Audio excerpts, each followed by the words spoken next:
Oh, kalau ibu mau ganti nggak apa-apa, Bu, ganti nama ibu aja, Bu. Nanti ibu kasih tahu aku ya, soalnya nanti biar di ACC. Oh, udah.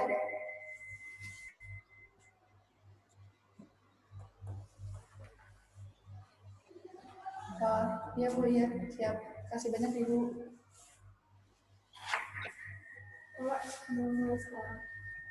Ntar lagi nunggu Monika. Agam, Monika ACC, Monika.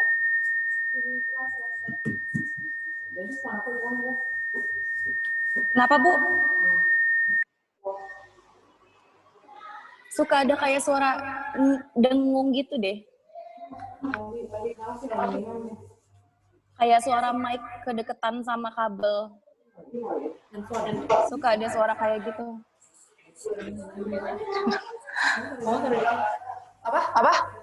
Nika mau.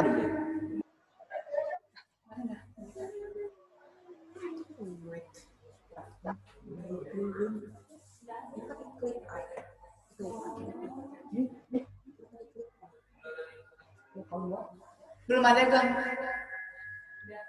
Udah. Apa? Monika.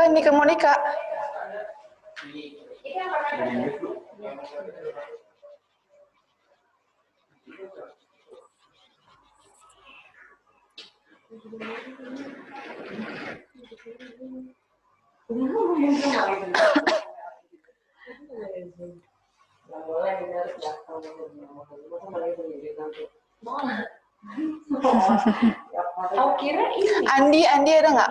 ANDY.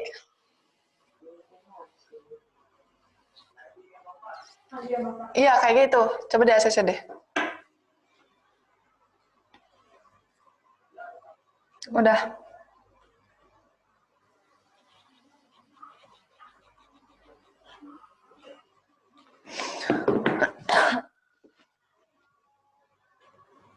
Oh iya, lupa.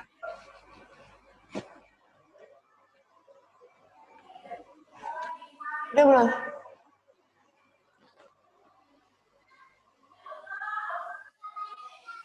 Halo Ibu Nika.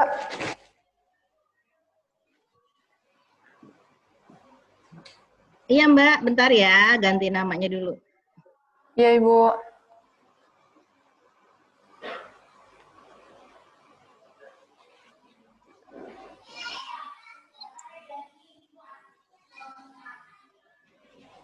Oke Mbak.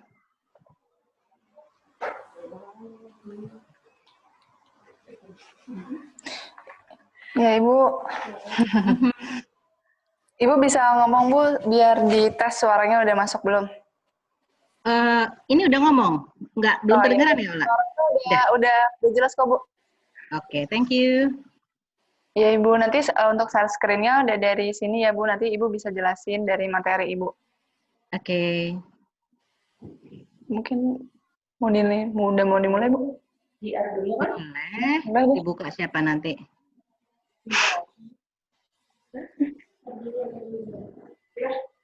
Mau dimulai atau mau gimana dulu Pak? Mau JR. Baik Bu, jadi nanti aku perkenalkan dulu untuk narasumber. Sudah itu nanti ada tayangan video, nanti aku menjelaskan secara singkat dari video tersebut. Kemudian nanti langsung masuk ke materi Ibu yang pertama. Nanti Ibu bisa menjelaskan materi Ibu. Itu. Selama 7 menit. Untuk materi Ibu. Kita ada 11 halaman ya Bu ya, ada 11 slide. Kemudian dari situ nanti langsung ada pembicara, itu ada Kak Gadis sama Kak Dinda. Kak Gadis dengar nggak Kak? Dengar. Ada Kak Gadis sama Kak Dinda, nanti banyak sharing-sharing tentang perilaku kekerasan dalam pacaran antara Kak Gadis sama Kak Dinda. Dan setelah itu nanti mungkin juga aku ada pertanyaan juga buat Bu Nika. Mungkin pertanyaan tentang mungkin ciri-ciri pelaku yang akan melakukan kekerasan dalam pacaran, mungkin seperti itu nanti Ibu bisa jawab juga. Jadi kayak nanti di tengah-tengah aku bakalan menanyakan hal tersebut, Bu. Kemudian nanti masuk ke materinya Bu Neng, tanya-tanya juga, dan nanti ada, mungkin kalau misalkan nanti teman-teman ada yang nanya, nanti aku bisa kasih sesi Q&A juga, nanti mungkin bisa dari Kak Dinda atau Kak Gadis bisa menjawab pertanyaan tersebut.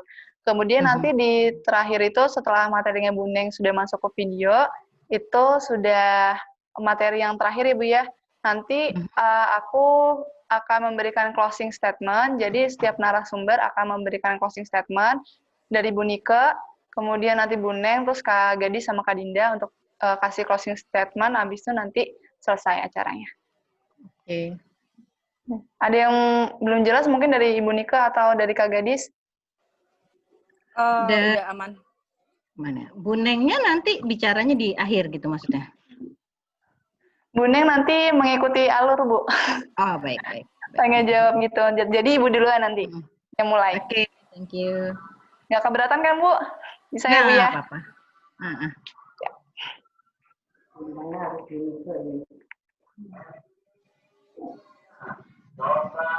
Ada lagi nggak? Kira-kira mau gimana? Mau langsung atau gimana? Udah bisa?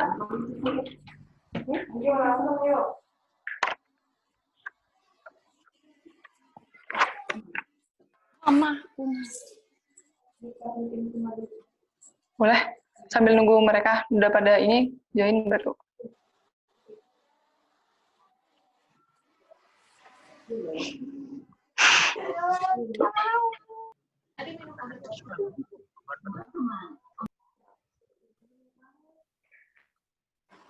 Mahasiswanya kan banyak juga, Ibu. Aduh, banyak banget, Kak. Psikologi itu 80, 65. Terus 65. Oh, ini anak kelas semua.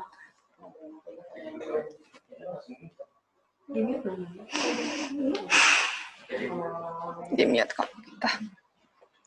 Aku duduknya kebiasaan gini lagi. Kebiasaan gini, Kak. Tapi takutnya kan nggak sopan kan, gini. Siapa itu?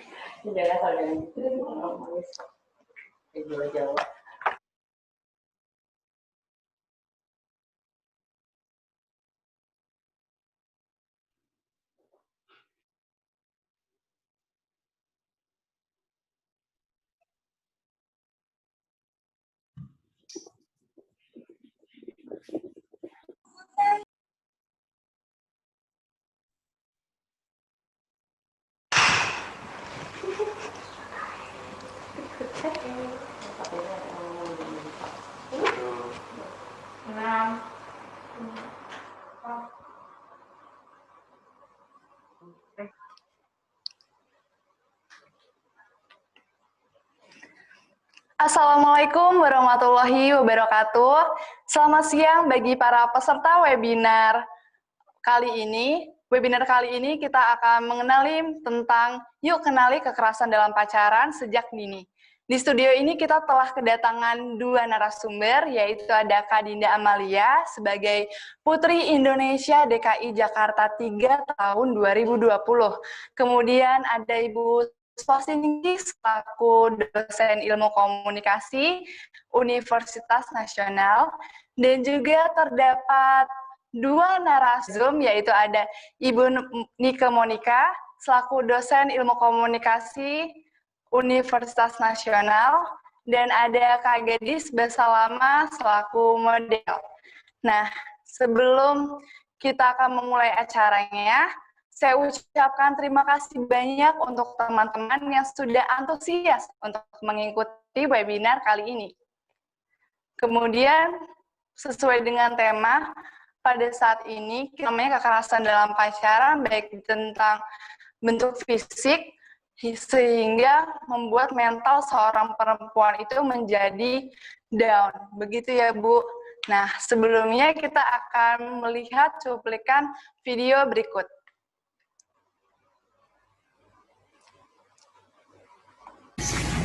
He pulled my hair so much before he slammed me on the floor. You can see it. That's my hair coming out.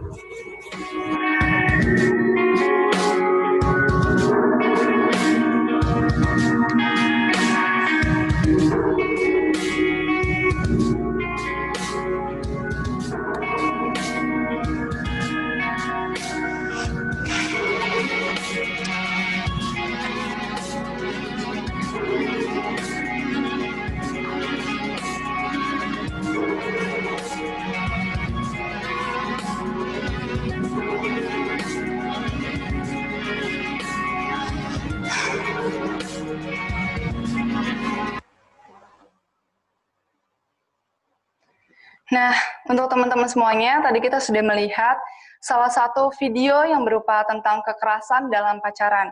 Bisa dilihat bahwa video tersebut seorang model dari Indonesia yang bekerja di New York itu mengalami kekerasan dalam pacaran, sehingga jika dilihat dari segi fisik, dia mengalami luka lebam baik itu di pipi maupun di bagian tubuh lainnya, sehingga menyebabkan mentalnya tuh lebih down. Nah, kita akan membahas mengenai kekerasan dalam pacaran lebih dalam lagi. Buat teman-teman semuanya yang akan atau memiliki sebuah pertanyaan, silakan tanya di kolom komentar. Kemudian nanti kita akan menjawab bersama dengan para narasumber. Maka dari itu, yuk kita kenali kekerasan dalam pacaran lebih dalam lagi sejak dini. Untuk pertama, kita akan memulai materi dari Ibu Nike Monika. Kepada Bu Nike, kami persilakan. Baik, Assalamualaikum warahmatullahi wabarakatuh. Selamat siang semuanya. Terima kasih sudah diundang untuk menjadi salah satu narasumber di acara webinar Yuk Kenali Kekerasan Dalam Pacaran Sejak Dini. Terima kasih buat Ibu Neng dan juga pembicara lain. Saya senang bertemu dengan wanita-wanita cantik yang hari ini menjadi narasumber dan juga moderatornya juga cantik. Baik, bisa dimulai. Saya akan mulai dengan sharing materi saya ya. Boleh dimulai, Mbak Ola. Baik ya. Hal yang ternyata ada seperti yang tadi sudah disampaikan oleh almarhumah ya, Dilan Saga yang berada di New York dan sudah meninggal dunia ya. Dengan tragis juga ternyata memang ada dan angkanya ternyata sangat tinggi di Indonesia ini ya. Angka ini saya dapat dari Kementerian Pemberdayaan Perempuan dan Anak. Ternyata 42,7% perempuan yang belum menikah pernah mengalami kekerasan, di mana 34% kekerasan seksual dan 19,6% mengalami kekerasan fisik. Dari angka tersebut, terdapat 10.847 pelaku kekerasan, di mana 2.090 pelaku adalah orang terdekat korban atau pacar. Ya, ini yang harus kita cermati. Angka ini tentunya walaupun mendekati, tapi saya rasa belum semua. Masih banyak yang menutup-nutupi, ya, entah karena rasa malu, entah karena sungkan, entah karena tidak tahu harus melapor kemana bahwa mereka sebenarnya pernah mengalami kekerasan dalam berpacaran, either seksual, fisik, ataupun verbal. Ya, next. Next, Ola. Oke. Abusive relationship ya, sering dikatakan abusive relationship ya, di mana dalam hal ini para pelaku tersebut ya, para yang mengaku orang terdekat atau pacar itu biasanya mereka di awal sangat-sangat posesif sebelum akhirnya mereka melakukan violence terhadap pacar mereka ya. Kadang diawali dengan kalimat-kalimat verbal yang membuat pacar mereka merasa rendah diri, terhina, dan juga akhirnya tergantung kepada pacarnya tersebut, ya. Karena saya nggak bisa bilang perempuan atau laki-laki karena ternyata terdapat juga angka yang tidak sedikit juga dari laki-laki yang mengalami kekerasan dalam pacaran ini, ya. Jadi bisa korbannya itu tidak hanya perempuan sebenarnya, walaupun lebih tinggi angkanya di perempuan, ya, tapi ada juga lelaki, ya. Oke, Ola ini agak terlalu kecil untuk PPT saya, bisa ya? Ya, baik. Di mana hubungan yang dijalani atau abusive relationship ini hubungan dijalani dengan ketakutan dan munculnya perasaan tidak aman, ya. Jadi tolong yang masih pacaran, masih mempunyai, yang lagi sedang melakukan hubungan, ya, dan merasa ketakutan dan tidak aman, tolong cermati apakah Anda sedang mengalami abusive relationship ini, ya. Pelaku kekerasan di dalam pacaran biasanya memiliki rasa sosial yang kurang baik, sehingga dia berusaha untuk mendapatkan nilai itu dan dari dominasi dan kontrol atas pasangannya.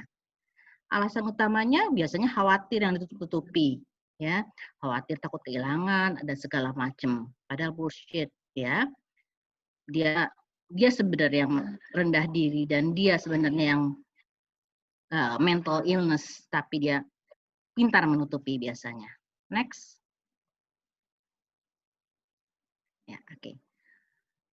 Biasanya pelaku kekerasan khawatir tidak disukai dan takut terlihat lemah. Makanya ia memilih untuk mempertahankan kontrol terhadap pasangannya. Pelaku kekerasan biasanya melakukannya dalam ruang tertutup dan mereka akan menyangkal tindakan mereka dan menyalahkan korban. Ya, dalam hal ini biasanya ya banyak sekali perempuan ya yang melakukan atau mendapatkan kekerasan seksual itu. Para lelaki mereka akan mengatakan bahwa perempuan tersebut berpakaian mengundang, perempuan tersebut yang membuat saya akhirnya melakukan tindakan ini. Itu contoh-contohnya. Ya. Next. Ada 1.815 kasus kekerasan di dalam pacaran yang tercatat, yang dilaporkan pada tahun 2019, tahun lalu. Ya, sebelum melakukan kekerasan fisik, biasanya terlebih dahulu melakukan kekerasan verbal, di mana tujuan untuk merusak harga diri pasangannya dan membuat pasangannya merasa bersalah dan juga rendah diri. Macam-macam ya, contoh-contohnya untuk kalimat-kalimat yang biasa dikatakan oleh pacar mereka terhadap pasangannya. Seseorang bisa menjadi pelaku kekerasan karena kemungkinan pernah mengalami kekerasan di masa lalu, entah oleh keluarganya, orang tuanya, dan lain-lain. Ya, dia ingin melampiaskannya, ya, sehingga ketika ketemu victim, ketika ketemu korban yang lebih lemah dibanding dia mencoba melampiaskannya, dendamnya tersebut. Biasanya pelaku akan bersikap posesif dan mengarahkan pasangannya, menjauhkan pasangannya dari lingkungan sosial, teman-teman, dan keluarganya. Ya, jadi berhati-hati kalau kalian punya pacar, terus yang dikit-dikit maunya tuh, pacarnya tuh selalu, udah jangan jalan sama teman, jalan sama aku aja. Ntar kamu mau jalan sama keluarga, bahkan keluarga pun udah jangan, sama saya aja. Selalu bersikap posesif dan melarang Anda melakukan kegiatan sosial Anda, kecuali dia terlibat dalam kegiatan sosial Anda. Next. Oke. Kekerasan secara gender ya, yang tadi bisa laki-laki dan perempuan, bisa jadi korban atau pelaku. Perempuan lebih rentan mengalami kekerasan seksual dan penderitaan berat sebagai akibat dari kekerasan dalam pacaran. Ya, contohnya tadi sudah ya ditampilkan dalam video sebelum saya memulai presentasi. Perempuan yang mengalami kekerasan memiliki kecenderungan besar untuk memaafkan pelaku dan menjalani hubungan seperti sebelumnya. Tadi kasusnya sudah ada Dilan, almarhum Dilan, di mana dia sudah sering sekali mengalami kekerasan secara verbal dan fisik sampai Anda bisa melihat sendiri bagaimana mukanya ya sangat hancur lah ya, bisa dibilang ya, udah banyak lebam-lebamnya. Tapi dia terus melakukan hubungan, tetap dia menjalani hubungan dengan pacarnya tersebut. Ya, tetap dia mencoba memaafkan. Dan biasanya ini terjadi. Mereka, para victim ini selalu berpikir bahwa nanti pacar saya juga akan berubah. Saya sabar saja, nanti mereka juga akan berubah kok kalau saya sabar. Itu yang harus dipikirkan lebih lanjut. Ya, apakah betul mereka akan berubah? Karena menurut saya tidak akan ada angka 1000 kalau tidak dimulai dengan angka 1. Ketika dalam satu kali Anda mengalami kekerasan itu, apakah tidak akan muncul angka 2, 3, 4, bahkan sampai 100? Ya, itu yang harus dipikirkan oleh teman-teman sekalian. Banyak yang perempuan yang tidak sadar bahwa dirinya sedang terjerat dalam bentuk kekerasan. Pembatasan aktivitas kan dianggap hal yang wajar sekaligus bentuk rasa peduli dan rasa sayang dari pasangan. Di sini Anda harus pintar melihat, menilai apakah ini bentuk kepedulian atau justru ini adalah bentuk tadi. Indikator bahwa pacar Anda ini nantinya akan menjadi calon pelaku kekerasan terhadap Anda. Next. Oke. Ingat, bukan menjadi tanggung jawab kita untuk memperbaiki pasangan. Tidak. Cukup sadarkan bahwa dia memiliki masalah dan perlu mencari bantuan profesional. Kita bukan profesional. Suruh dia ke psikolog, ya. Kemana yang bisa, yang secara profesional akan membantu dia. Ketika dia sudah selesai, ketika dia sudah berobat, sudah mencari bantuan profesional, tentu kita bisa menerimanya lagi. Ya. Setelah mengalami kekerasan, korban bisa saja mengalami trauma. Banyak yang terjadi. Banyak yang sesudah mengalami kekerasan, dia trauma untuk memiliki relationship lagi, untuk berpacaran lagi. Bahkan akhirnya memilih untuk terus single seumur hidupnya karena saking traumanya. Ingat, jika terjadi kekerasan dalam hubungan pacaran, sebaiknya Anda berpikir ulang untuk melanjutkan hubungan. Tetapi jika sudah terlanjur mengalami kekerasan, segera melaporkan ke orang tua atau keluarga dan lingkungan sosial yang akan mensupport Anda. Jadi di sini dibutuhkan support system, ya. Saya sendiri ingin sekali acara ini dihadiri oleh para orang tua, ibu-ibu atau seorang ayah yang mempunyai anak remaja. Karena terkadang mereka mungkin merasa anak-anak mereka sudah dewasa, sudah bebas, sudah tahu. Padahal terkadang mereka tidak tahu dan mereka juga nantinya butuh support system yang kuat dari orang tua mereka, dari keluarga mereka. Ya, pemerintah juga sudah memberikan sejumlah layanan bagi para perempuan korban kekerasan berupa layanan pengaduan, kesehatan, bantuan hukum, rehab sosial, pendampingan dari tokoh agama, dan lain-lain. Ini juga yang patut diketahui. Bisa jadi teman Anda one day cerita sama Anda mengalami kekerasan seksual, Anda bisa sarankan kepada mereka untuk melapor, ya, dan juga bahwa pemerintah sudah ada bantuan kesehatan, bantuan hukum, rehab sosial, dan lain-lain. Next. Baik, ini ada sedikit tips dari saya buat para victim, ya. Kenali calon pasangan secara menyeluruh sebelum menjalani suatu hubungan. Ya, jangan buru-buru deh. Aduh, misalnya cewek, wah, udah keburu ditembak nih. Sayang, kalau nggak dijawab iya sekarang, kapan lagi nih dapat cowok yang ganteng kayak gini, gitu kan? Aduh, jangan deh, daripada menyesal belakangan, ya, lebih baik Anda kenali dulu, ya. Berani mengambil sikap dengan mengatakan tidak. Ketika tadi ya dikatakan biasanya di ruang tertutup dan lain-lain, ya, kekerasan seksual. Berani mengatakan tidak kalau terjadi indikasi bahwa akan terjadi kekerasan seksual, kekerasan verbal dan fisik dan lain-lain. Menghentikan hubungan ketika menerima tindak kekerasan. Membangun komitmen sebelum memulai sebuah hubungan. Memperkenalkan pasangan kepada keluarga juga penting. Apalagi kita orang Indonesia, ya. Terkadang untuk membangun rasa sungkan dari pasangan terhadap keluarga itu penting, memperkenalkan pasangan kepada keluarga. Peran orang tua dan keluarga dalam menjaga tadi, mengawasi dan menjaga bahaya kekerasan di dalam pacaran. Next. Oke. Stop kekerasan. Jangan lupa ada sanksi hukumnya. Buat pelaku, buat korban, ada sanksi hukumnya dalam Undang-Undang KUHP pasal 351, 352, dan 354. Ini penting untuk Anda ketahui. Ya, pemerintah sudah sangat concern terhadap korban-korban dari pelaku kekerasan. Ya, karena angka ini nyata, angka ini sudah besar. Ya, baik, Ola. Terima kasih ya sudah mendengarkan paparan saya.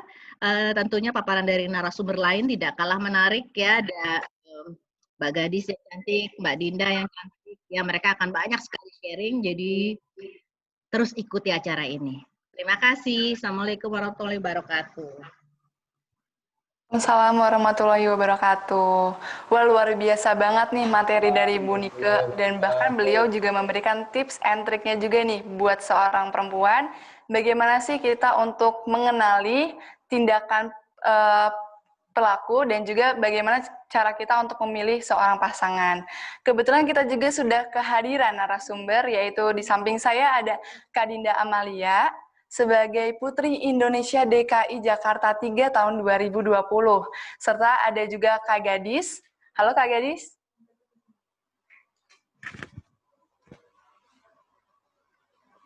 Halo Kak Gadis.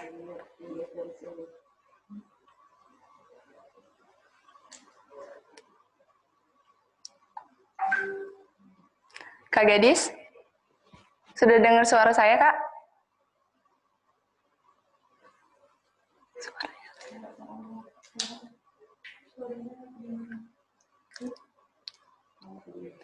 Nah, saat ini saya akan bertanya dulu nih ke Kak Dinda. Kak Dinda bisa kenalkan diri dan juga aktivitas Kak Dinda saat ini, Kak. Ya, selamat siang semuanya. Perkenalkan, nama aku Dinda Amalia Ningsi, seorang putri Indonesia DKI Jakarta 3 tahun 2020. Kegiatan saya pada saat ini adalah sebagai model iklan dan juga model foto. Gitu. Kak Dinda nih aku mau nanya, Kak Dinda pernah nggak sih Kak dalam situasi menghadapi kekerasan dalam pacaran? Pernah. Dan itu berlangsung pada tahun 2014. 2014. Kak Dinda mungkin bisa nih kasih sedikit ceritanya nih Kak, gimana sih Kak seorang Kak Dinda yang kita lihat mungkin secara looks ya, nggak mungkin gitu kan, pernah mengalami yang namanya kekerasan dalam pacaran secara model dan juga cantik secara fisik. Nah, ini mungkin Kak Dinda bisa ceritain sedikit Kak tentang bagaimana sih tuh latar belakang Kakak gitu. Sebelumnya kita semua nggak ada yang berharap untuk ada di titik itu ya, dan saya pun tidak pernah apa ya berharap gitu bisa mengalami hubungan yang seperti itu, yang toksik seperti itu gitu. Jadi ini kejadiannya tahun 2014 di mana saya masih menjalani kuliah kedokteran di Universitas Swasta di Jakarta, dan di titik itu juga saya baru kehilangan seorang ibu gitu, dan seorang ibu yang yang 24 jam sama saya, selalu ada di sisi saya gitu, di talk tiap malam gitu. Jadi di saat dia nggak ada, itu tuh langsung, wah sosoknya tuh benar-benar semuanya hilang gitu kan. Nah, di situ pula saya jadi lebih tertutup, jadi lebih mengurung diri di kamar, dan akhirnya ada salah satu teman saya yang telepon saya, bilang kalau, Dinda, lo nggak mau coba, ini sorry kalau bisa pakai logo ya, lo nggak mau coba untuk aplikasi kencan gitu. Nah, apa itu gitu? Ada namanya bla bla bla gitu kan, dan itu cukup terkenal di kalangan muda gitu. Jadi kayak, oh boleh coba deh gitu. Akhirnya aku download aplikasinya, dan di situ aku baru pertama kali ketemu banyak dan beragam pribadi laki-laki, karena kan saya di situ kategorinya biasanya laki-laki ya, bukan perempuan. Jadi banyak banget kategori laki-laki yang memang di situ bisa menghibur saya saat saya memiliki kekosongan. Saya cek dalam waktu 1-2 hari ada 77 laki-laki. Luar biasa sekali, 77 laki-laki gitu ya Kak? 77 laki-laki, dan itu benar-benar saya respon semuanya. Tapi ada satu laki-laki yang memang menarik perhatian saya sekali, benar-benar menarik perhatian saya, good looking, dan emang apa ya, dari cara bicaranya juga menunjukkan kalau dia seorang yang bertanggung jawab gitu, yang bisa mengemong gitu kan, karena kan memang yang dibutuhkan oleh saya pada saat itu adalah sebuah perhatian kan. Ya. Terus karena memang support system di situ belum ada, karena saya juga waktu itu masih tertutup gitu sama keluarga saya sendiri, jadi belum berani untuk cerita tentang perasaan saya dan lain-lain. Lalu saya berlanjut chat, saya pindah ke telepon dan SMS gitu kan. Dan waktu itu udah ada WhatsApp dan lain. Terus dari kita chattingan intens itu berpindah, kita ketemu, dan ketemunya itu langsung di luar kota gitu.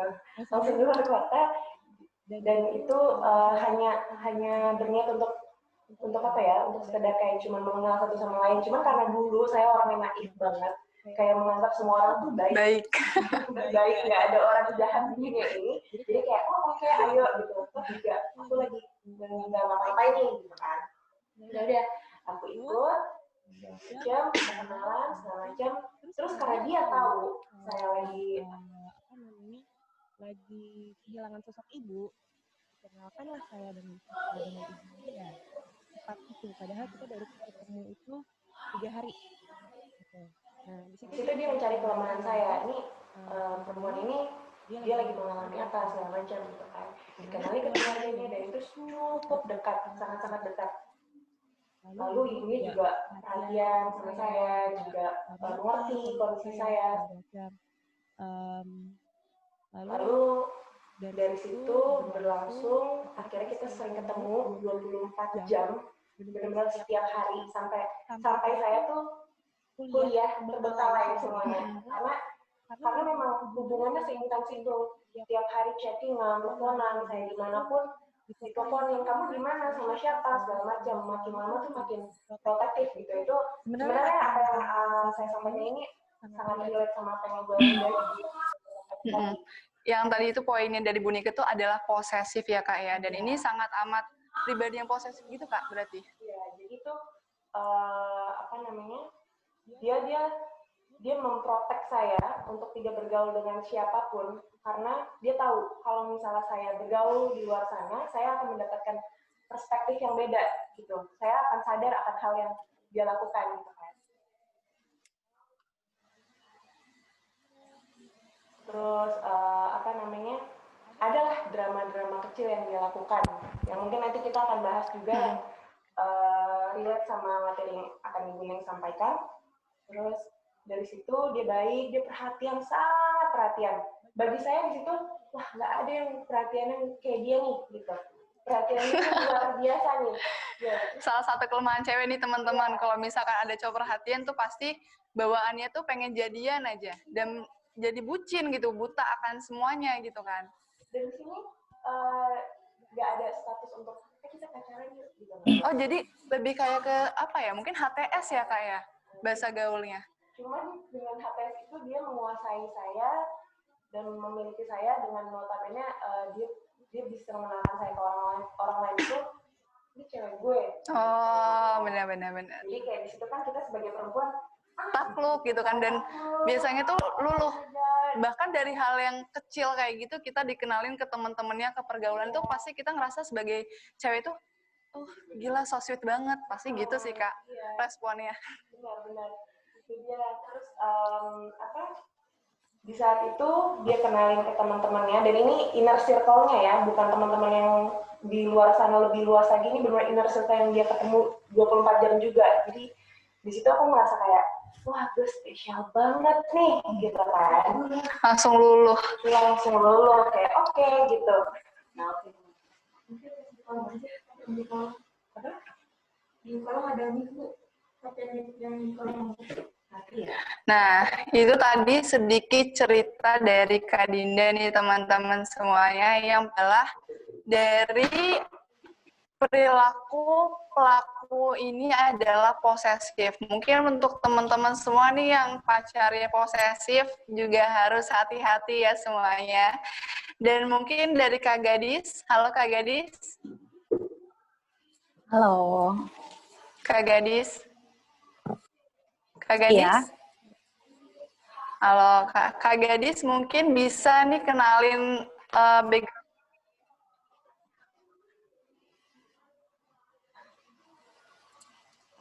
Ini kayaknya suaranya pending ya? Agak delay ya, Kak? Iya, delay. Iya, Kak, delay, Kak. Kak Gadis bisa kenalin, Kak? Oke, nama saya Gadis Basalama.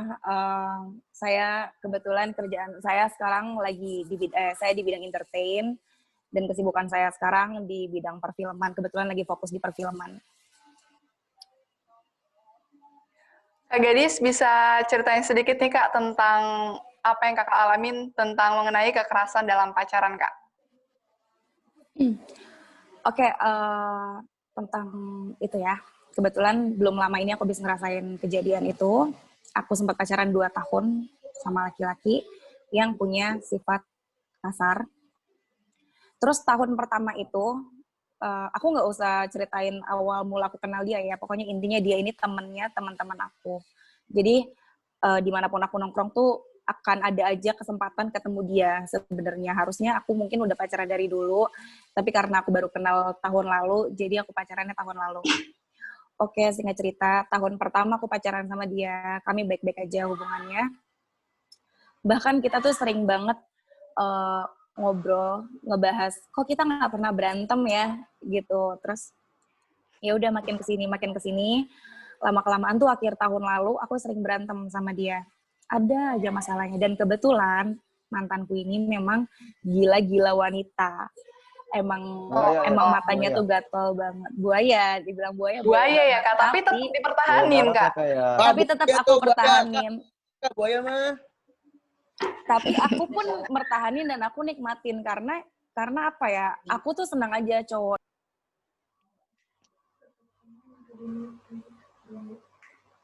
Suara Kak Diska masuk. Kak, ke-mute Kak. Tadi sampai mana? Lanjutkan ya. Yang buaya Kak. Buaya. Iya, dan aku tuh masih menikmati dan mempertahankan hubungan itu karena kebetulan aku juga jatuh cinta sama sifat-sifatnya dia yang di luar buayanya dia itu gitu. Aku pun kenapa aku senang sama kebuayaannya dia karena itu di depan aku, nggak di belakang aku. Jadi kayak aku fine-fine aja selagi masih cuma di depan aku, ya apa masalahnya gitu loh. Toh nggak dibungkus-bungkusin juga nih cewek-cewek gitu. Udah sampai pada akhirnya aku sempat putus sama dia akhir tahun lalu. Terus udah putus sama dia, aku deket sama cowok lain, tapi tetap hubunganku masih baik sama dia. Terus hubunganku masih baik sama dia, aku pun cerita-cerita tentang gebetan baruku, dia pun cerita tentang cewek-cewekan barunya. Sampai akhirnya entah gimana ceritanya, aku malah balikan sama dia. Aku balikan sama dia. Terus jadi makin sering berantem, dan setiap kita berantem, ini udah mulai yang tadinya dia cuma verbal kasarnya, sekarang jadi kasar fisik juga, jadi non verbal juga. Terus jadi sering mukul, sering kalau ngomong kasar memang dari dulu, jadi sering mukul juga. Terus habis itu udah, nah awal aku dipukulin dia itu, aku dulu masih bisa ngelawan. Tapi makin lama-kelamaan aku tuh udah nggak ngelawan lagi. Aku cuma bisa ngancem, aku bilang, lanjutin aja pukulnya. Tapi setelah ini aku visum, aku bilang gitu. Di situ dia mulai kayak, janganlah, aku nggak sengaja, aku hilaf, gini gitu. Terus ya udah sampai akhirnya itu berlanjut tuh selama setengah tahun lah kurang lebih dengan sifat dia yang kasar. Dan dia tuh kasar sama aku nggak cuma di tempat sepi, bahkan di tempat umum. Terus dia nggak segan-segan juga depan teman-temannya, depan seniornya, depan keluarganya tuh dia nggak segan-segan. Terus kasarnya juga bukan yang cuma mukul, nampar, atau nonjok. Ini enggak, dia bisa seret aku dari lantai atas ke lantai bawah sampai pintu, itu ngelewatin tangga, aku seret-seret, aku ditonjok sampai pingsan depan orang-orang tempat umum. Sampai kayak gitu. Sampai kalau aku kasih unjuk fotonya mungkin kalian bakalan, hah, serius? Masa sih? Pasti kayak gitu. Gitu. Dan di luar sifat kasarnya dia itu, benar kata Bu Nika tadi, posesif memang. Cowok itu posesif. Cowok itu ngebolehin aku main nongkrong. Kebetulan teman aku kan cowok kan rata-rata. Dia bolehin aku nongkrong, tapi gak lama dia tuh nyusul. Jadi kayak takut banget, entahlah apa yang ada di pikiran dia. Yang jelas aku seperti nggak dikasih space untuk nongkrong lama sama teman-teman aku gitu. Berarti awalnya itu posesif ya Kak ya? Awalnya posesif. Sama berarti sama kayak tadi Kak Dinda. Mungkin tadi Kak Dinda juga belum jelasin nih Kak, awal tahu tindakan bahwa sebenarnya pelaku ini memberikan kekerasan dalam pacaran. Itu gimana sih Kak ceritanya kalau dari Kak Dinda sendiri? Jadi tadi ini berlangsung kan 4 bulan, dan itu waktu aku masih jalanin bulan kedua, dia udah mulai verbalnya, udah mulai kasar, udah mulai merendahkan aku, mengeluarkan kata-kata yang yang benar-benar membuat aku down, kayak, oh iya, aku kayak gitu ya, gitu kan. Oh, jadi sebenarnya aku tuh seburuk itu gitu, dan lama-lama aku menerima sama kondisi itu gitu. Terus di situ juga akhirnya setelah dia menguasai, dia tahu kelemahan aku, terus dia menguasai aku, terus mulai apa namanya, mulai memprotek aku segala macam. Mulailah di bulan ketiga ada kekerasan fisik, tapi nggak langsung main tangan. Dia langsung di momen, jadi kan dia udah tinggal sendiri. Nah, dan aku sering datang ke tempat tinggalnya gitu. Di situ kondisinya ini unik banget sih. Aku mau makan, mau keluar makan gitu. Tapi dia nggak mau nemenin aku keluar makan. Tapi aku nggak boleh keluar gitu. Jadi intinya, tapi lapar juga kan Kak, gimana ya, bingung ya. gitu. Jadi aku tetap harus di situ. Nah, aku nangis, dan karena emang udah lapar banget, keluarlah gitu, berontak keluar. Dan itu pas aku turun dari tangga, dia langsung narik aku kenceng banget, narik gitu sampai ke kamar. Dia masukin ke kamar dia sendiri, masuk kamar sampai aku muter gitu, jatuh aku nangis dong karena shock gitu kan. Nah, di situ dia ngeluarin handphonenya sambil ngerekam aku lagi nangis di bawah duduk gitu. Dia ngomong gini, nih lihat nih, nyebutin nama kakak aku, lihat nih mbak ini, ada lo gue siksa, hahaha, ketawa gitu. Itu menurut aku freak banget sih, kayak wow, ini aneh sih gitu kan. Cuman entah kenapa di situ aku nggak malah makin nangis atau makin ngeberontak atau gimana, aku malah tiba-tiba berpikir kalau aku ngeberontak dia akan semakin keras gitu. Jadi better aku diam, karena memang udah toksik hubungannya. Jadi aku udah mulai energi yang dia miliki untuk menguasai, untuk memanipulasi dan lain-lain, itu tuh udah ada di dalam diri aku juga ternyata gitu. Jadi akhirnya aku pintar untuk memanipulasi juga, kayak aku pura-pura baik, iya maafin aku ya, gitu-gitu, terus sok-sok manis gitu. Oh jadi gini Kak, jadi dibalikin juga ke kakak? Juga, gitu. Oh gitu. Jadi racunnya tuh ada di aku gitu, ketularan kan. Maaf ya, gini-gini, baik dulu, sampai akhirnya besoknya aku bisa keluar dari ruangan itu, baru aku bisa tinggalin gitu. Tapi memang dia tuh posesif banget sampai datang ke rumah aku segala macam gitu. Jadi emang belum bisa lepas. Sampai akhirnya ada momen di mana dia lagi mau ujian di kampusnya dia lagi belajar bareng sama teman-temannya, tiba-tiba dia itu marah karena aku mau datang. Aku datang itu hanya untuk ngasih makanan, pengen support lah gitu kan, pacarnya mau ujian gitu kan. Terus mau kasih makanan, tiba-tiba teman-temannya pada pulang. Loh, kenapa dia pada pulang? Oh, udah selesai gitu kan. Dia tarik aku lagi ke kamar dengan kata-kata kasar kayak bodoh apa segala macam gitu kan. Lo tahu secara verbal ya? Iya, secara verbal. Lo tahu nggak, teman-teman gue tuh pulang karena lo gitu. Padahal sebenarnya dan aku diam dong, karena dulu benar-benar aku nggak bisa speak up sama sekali. Aku diam, aku cuma bisa ngeliatin dia nangis, dan kemarahannya itu makin besar, benar-benar makin besar. Dia ngelempar gunting ke muka aku, ngelempar kursi, ngelempar benda-benda yang ada di sekeliling dia itu dilempar aku. Jadi aku ngomong dia teriak gitu, ngomong akhirnya aku dijambak, benar dijambak gitu. Terus aku cuma nangis gitu sih, nangis. Sudah, aku minta maaf, ya maaf ya, aku yang salah, padahal sebenarnya enggak gitu kan. Jadi tuh dia yang menyalahkan aku, ini gara-gara lo gitu. Itu kalau dalam psikologis itu memang ada playing victimnya gitu kan, yang gadis alamin. Tapi waktu itu kondisinya kita lagi naik motor, kebetulan dia pakai motor nih, kita lagi jalan, tiba-tiba ada hal yang nggak sesuai sama permintaannya dia.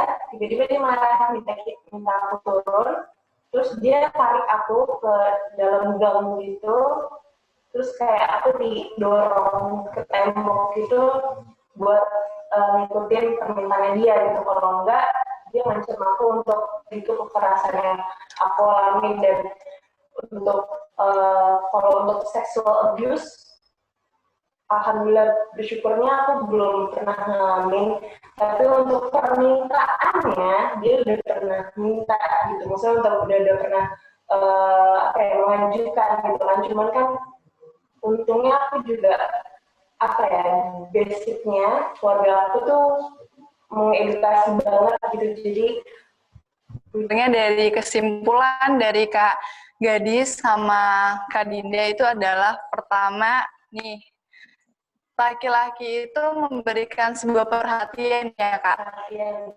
Perhatian dulu sampai yang tadi kayak Kak Gadis, kok nggak pernah berantem ya?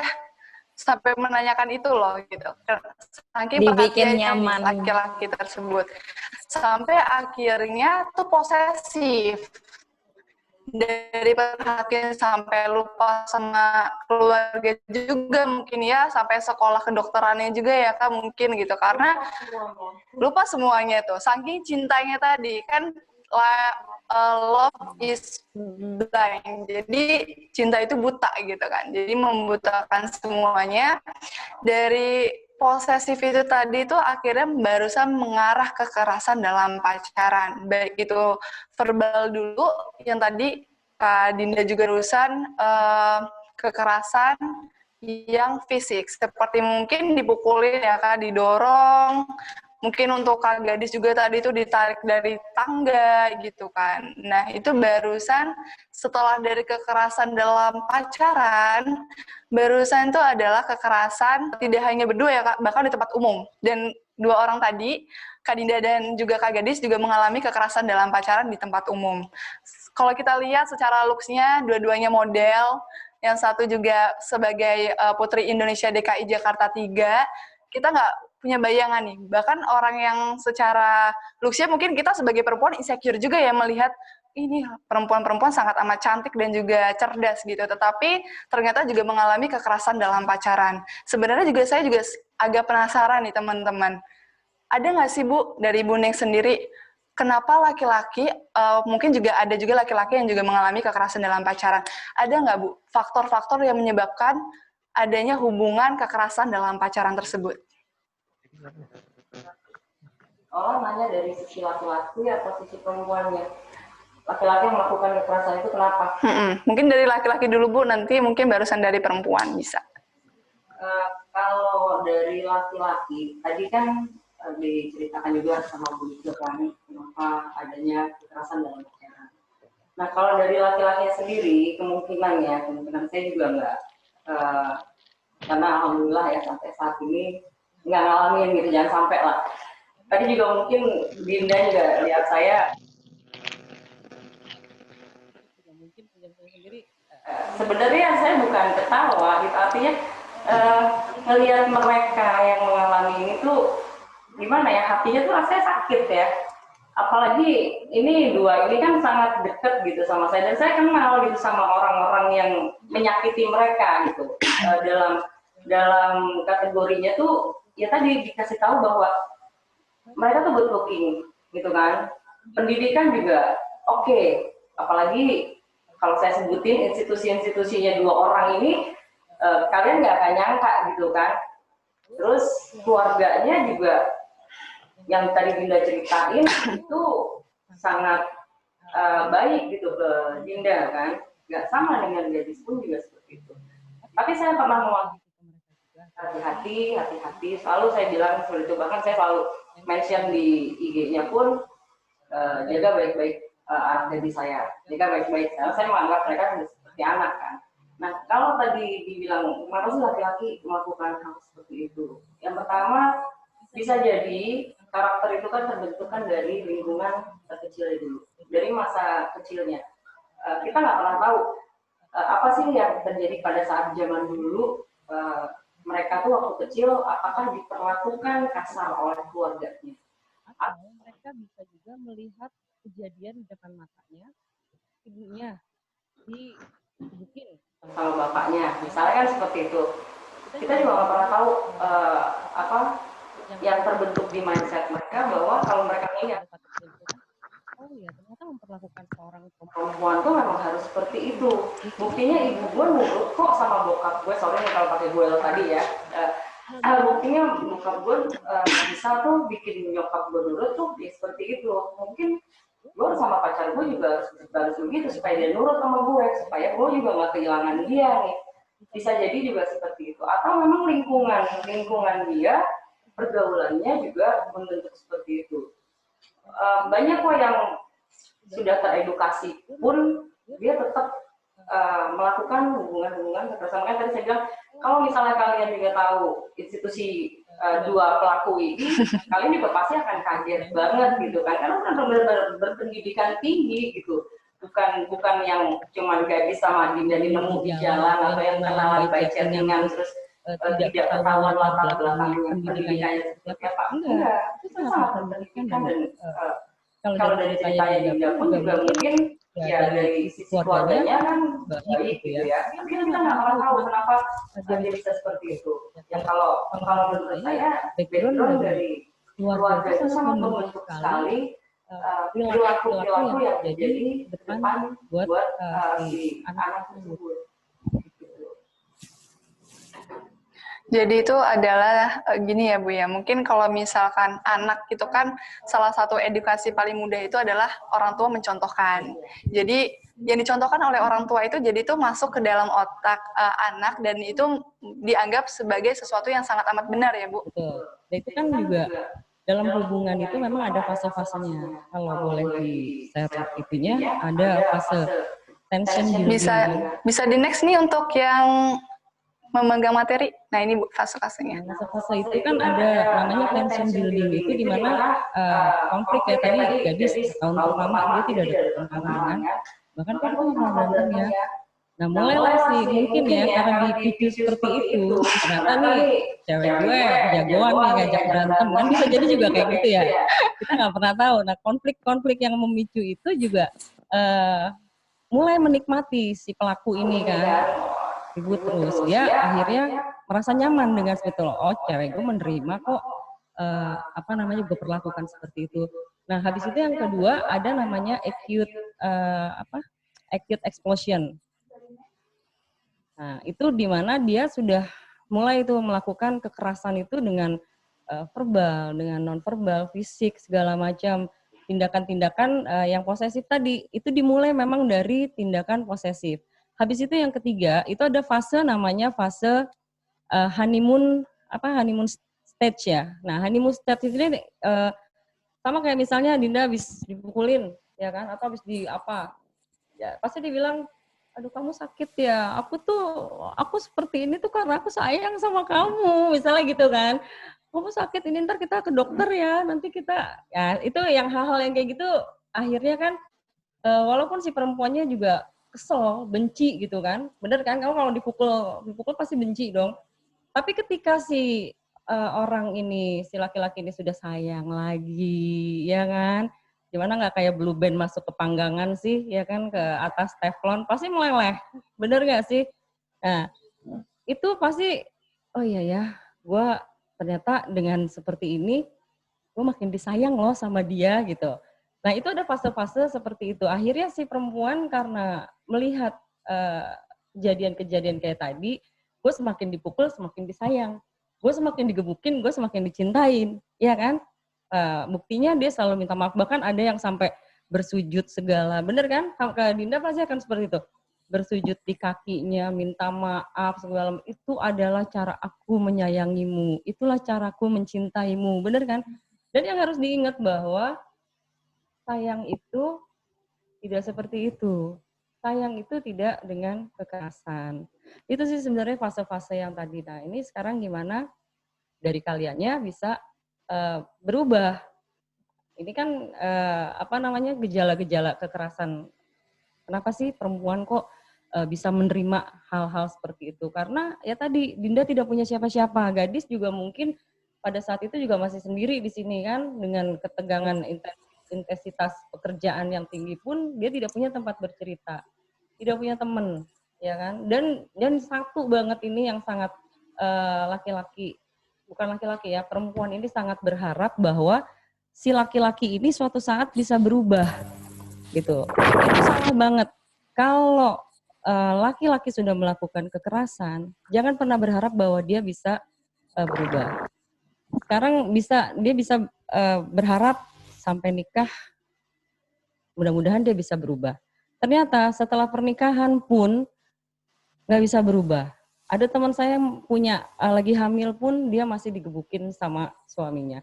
Setelah lahiran anaknya, setelah anaknya besar, itu akhirnya jadi circle life bahwa nanti anaknya akan seperti itu lagi. Sekarang tergantung dari perempuannya sendiri.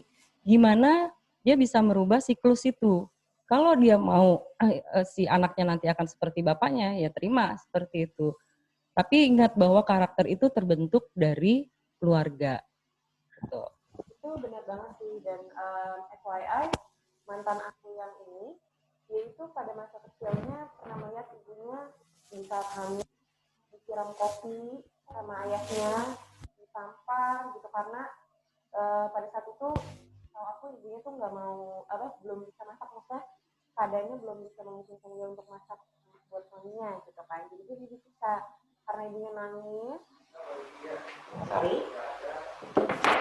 Karena ibunya nangis, terus nggak berhenti juga, jadi si ayahnya ini benar-benar terus nyiksa, dan di situ dia umurnya kalau nggak salah baru 3 tahun. Dari situ dia benar-benar berpikir, dan ini dia ngomong langsung sama aku, makanya ini relate banget sama Bu Neng. Dia bilang, oh ternyata benar ya, kalau misalnya perempuan disiksa tuh beneran nurut gitu, diam gitu, dan itu yang dia lampiaskan ke perempuan-perempuan yang dia kenal gitu, dan itu benar-benar nyata banget. Dan aku juga banyak ketemu sama temen aku kan kebanyakan cowok, dan beberapa temen cowok aku juga ada yang sifatnya sama seperti dia gitu kan, melakukan kekerasan juga, abusive juga, toxic juga gitu. Jadi emang beneran ada gitu. Aku kira cuma dia doang gitu kan. Ternyata memang background keluarga itu sangat penting, sangat-sangat penting. Support itu penting, dan harapan saya juga sama sih sama Bu Nika. Semoga orang tua di luar sana juga bisa ngelihat webinar ini, dan tolong berhati-hatilah untuk bersikap di depan seorang anak gitu. Apalagi anak yang masih butuh bertumbuh lebih baik gitu kan, emosionalnya juga belum firm gitu. Jadi ya hati-hati aja sih.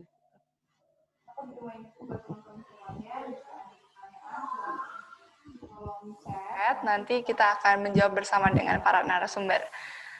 Untuk Kak Dinda sendiri di saat disiksa seperti didorong gitu, tindakan kakak ini, tadi kan kakak bilang memaafkan, sempat di situasi yang memaafkan, dan berpikirkah kak kakak ini bisa merubah dia untuk menjadi lebih baik gitu?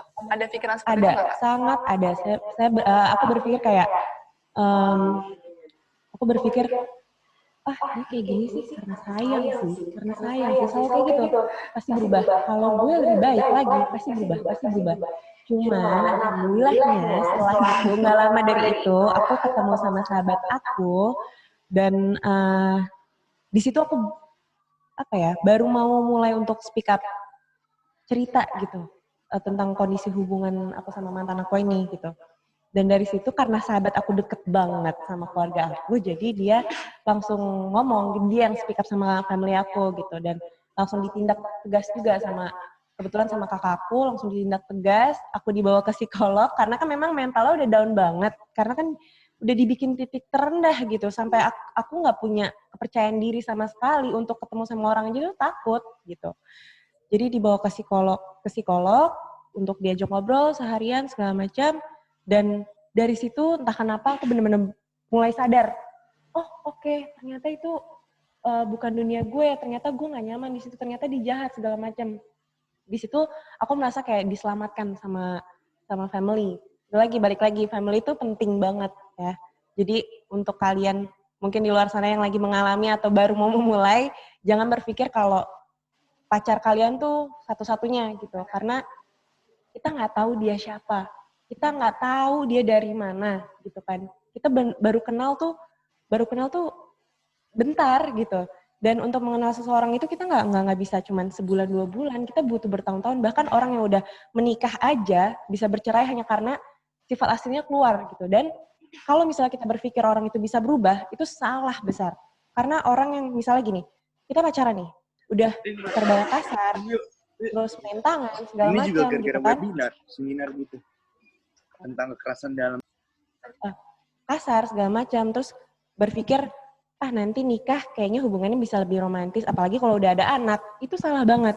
Itu sifat aslinya keluar, itu akan semakin parah, semakin parah. Itu tuh hanya, kalau kita pacaran itu kan, pacaran itu ada PDKT, pendekatan. Itu cuman hanya bibit-bibitnya aja, dan itu akan semakin besar. Gitu loh. Jadi, benar-benar hati-hatilah untuk memilih pasangan gitu. Dan jangan pernah berpikir kalau mereka bisa berubah. Gitu. Karena nggak ada orang di dunia ini yang bisa berubah kecuali dirinya dia sendiri mengizinkan dirinya untuk berubah gitu, bukan dari orang lain tapi dari dirinya sendiri. Mungkin untuk materi bisa di next.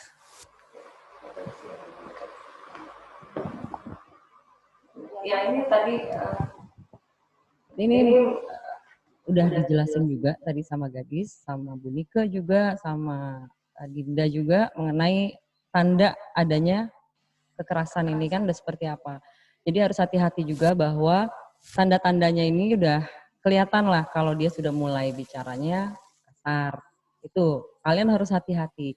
Kalau sudah mulai dari verbalnya dulu, baru nanti dia akan melakukan secara fisik. Nah, dari situ nggak usah khawatir juga. Tadi maka Dinda juga bilang cerita sama keluarga. Itu keluarga itu memang paling penting. Yang apa yang kalian milikin itu ya cuma keluarga dulu. Nah, selain keluarga, pasti nanti akan ada juga, mungkin bisa di slide ini selanjutnya, itu juga ada beberapa pasal yang bisa menjerat para pelaku sebenarnya dengan tindak kekerasan mereka. Jadi nggak usah khawatir bahwa kalian nggak bisa melaporkan dengan hal-hal yang kekerasan ini, karena pasalnya sudah ada yang melindungi kalian dari kekerasan. Ini secara hukum, itu ada pasal-pasalnya bisa dilihat di situ ya. Nah, kemana aja sih kalian bisa ngelapor? Bisa di slide selanjutnya. Nah, ini ada beberapa nomor telepon bisa kalian catat juga kalau memang diperlukan. Suatu saat nanti kita nggak pernah tahu kan apa yang terjadi dengan diri kita. Nah, ini bisa kalian save, kalian bisa laporin ke situ. Tapi yang utama harus lapor dulu ke keluarga. Ibu, sebenarnya aku mau nanya dulu nih, Bu. Ya. Untuk Ibu sendiri kan juga seorang ibu juga nih, Bu. Ya. Melihat banyak banget nih, terutama teman-teman aku sendiri tuh banyak sekali yang bahkan di depan orang tuanya, Bu. Pacarnya ini melakukan tindakan kekerasan dalam pacaran. Bagaimana sih, Bu, perasaan Ibu melihat wanita yang banyak sekali yang tidak bisa speak up? Mungkin dari Kak Dinda juga tadi nggak bisa speak up juga ya, Kak. Lebih memilih untuk diam, bungkam, dan memilih untuk menjalani aja nih hubungan. Dan Kak Gadis juga mungkin juga takut juga untuk speak up kepada orang-orang terdekat, tidak hanya mungkin nggak cuma ke psikolog, tetapi juga ke teman-teman maupun keluarga gitu. Nah, kira-kira Ibu melihat wanita-wanita yang tidak bisa speak up ini seperti apa sih, Bu? Seharusnya mereka ini bertindak gitu. Ya, kalau yang awal gini dulu, ada namanya catcalling. Ya, catcalling itu sebenarnya jadi kayak gini. Hai kamu, senyum dong. Nah, apalagi kalau yang nyuruh itu laki ya kan. Jadi seolah-olah kita ini adalah objek untuk memuaskan kebutuhan mereka. Nah, catcalling ini jangan dipenuhi gitu kebutuhannya. Kalian berhak banget atas diri kalian sendiri gitu. Saya gimana ya waktu ngelihat Gadis, ngelihat Dinda, terus dengerin, jujur aja mahasiswi saya banyak banget yang cerita ya, mungkin Ola juga tahu yang cerita ke saya mengenai hubungan-hubungan. Sedih gitu loh, gimana ya perasaan, saya juga seorang ibu gitu kan, terus saya juga seorang kakak yang punya adik perempuan juga, dan saya selalu menganggap mahasiswi saya itu semua anak-anak saya. Jadi begitu mereka bercerita, artinya mereka sudah merasakan kedekatan dan mereka sudah percaya gitu kan dengan saya, dan itu harus saya jaga. Dan yang saya jaga itu bukan cuma saya jaga gitu aja, tapi saya harus kasih tahu gitu.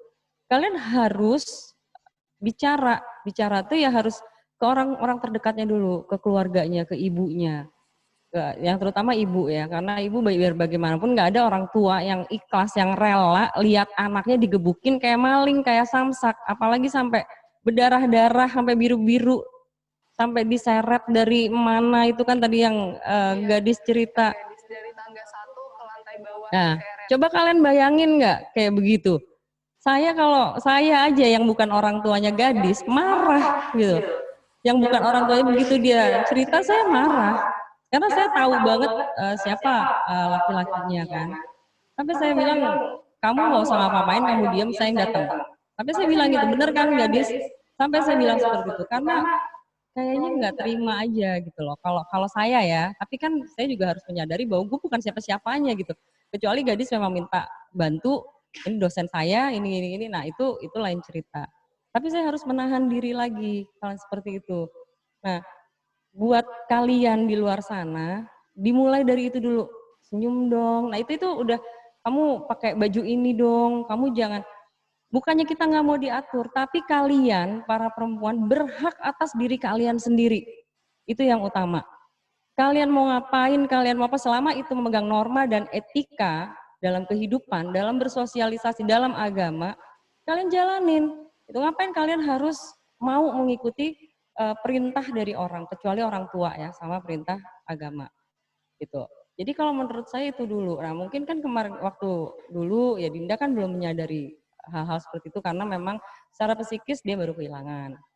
Mungkin gadis juga seperti itu, punya sosok orang tua, sosok ayah yang memang dekat sama dia menganggap bahwa semua laki-laki baik kayak bokap gue, ya kan? Bisa seperti itu, kita kan juga nggak pernah tahu.